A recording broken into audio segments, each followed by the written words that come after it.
Karena singkat kita bahas yang sederhana saja. Pertama, nama sholat. Barusan yang kita tunaikan namanya apa? Subuh. Dan dia satu-satunya nama sholat yang punya dua nama. Disebut dengan subuh, disebut juga dengan fajar. Baik. Selanjutnya setelah subuh sholatnya apa? Zuhur. Baik. Zuhur itu ditunaikannya di waktu apa? Siang. Siang itu bahasa Arabnya nahar. Kenapa sholatnya zuhur? Setelah zuhur itu apa? Asar. Asar itu ditunaikan di waktu sore. Sore itu bahasa Arabnya masa. Masa al-khair. Selamat sore. Tapi kenapa nama sholatnya asar? Setelah itu maghrib. Setelah itu tiba malam. Malam itu bahasa Arabnya apa? Lail. Ya kan? Kalau ada yang istimewa di malam itu lailah namanya.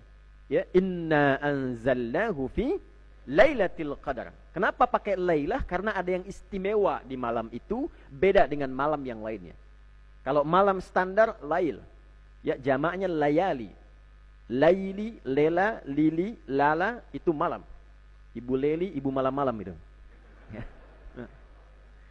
Nah, kenapa penamaannya itu justru tidak menunjuk langsung kepada nama waktunya?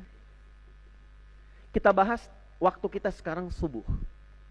Dia punya dua nama, subuh dan fajar.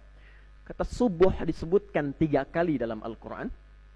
Derivasinya asbah, asbahtum disebutkan 3 kali dalam Al-Quran. Jadi 3 tambah 3, 6.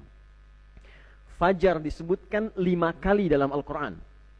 Derivasinya, kata kerja dan turunannya, itu ada 8 tambahan. Jumlahnya 13.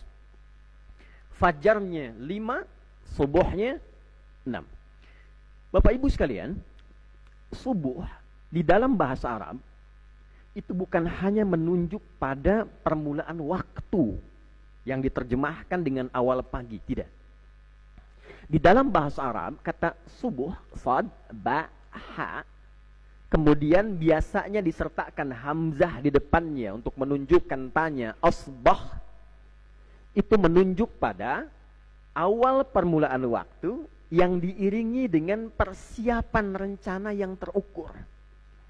Jadi kalau ada orang Arab bertanya begini, "Kaifa asbahta ya akhi?" Bagaimana kabar Anda pagi ini? Itu bukan hanya menunjuk pada kabar, tapi juga seakan meminta kepada kita keterangan tentang agenda kita di hari ini. Bagaimana kabar Anda di hari ini?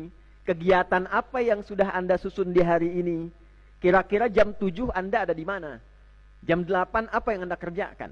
Nanti jam 9 aktivitas apa yang Anda punya? Nah, itulah subuh. Itulah yang menjadikan surah ke-81 At-Takwir di ayat ke-18 ketika dibuka oleh Allah dengan sumpah, Allah mengatakan was-subhi idza tanaffas. Dan aku bersumpah demi waktu subuh yang saat waktu itu muncul, maka awal beraktivitas bersamaan dengan nafas kita yang baru keluar, karbon dioksida terserap, oksigen mulai muncul, tumbuhan juga mulai mengeluarkan oksigen, hewan-hewan juga mulai beraktivitas, matahari kemudian mulai memberah kegelapan malam dengan sinarnya. Nah, ini yang gak dihisab saja sudah punya rencana kehidupan. Kita manusia yang terukur, manusia yang memiliki arah, manusia akan dihisab seakan ditanya, was-subhi idza tanaffas. Aku bersumpah dengan waktu subuh, di awal nafas makhluk itu beraktivitas. Kamu punya rencana apa yang akan kamu kerjakan di hari ini?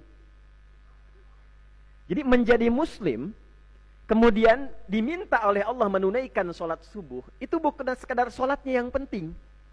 Seakan memberikan kesan bahwa orang Islam itu dari mulai bangun tidurnya, dia sudah membawa rencana-rencana yang terukur yang akan ia eksekusi di hari itu.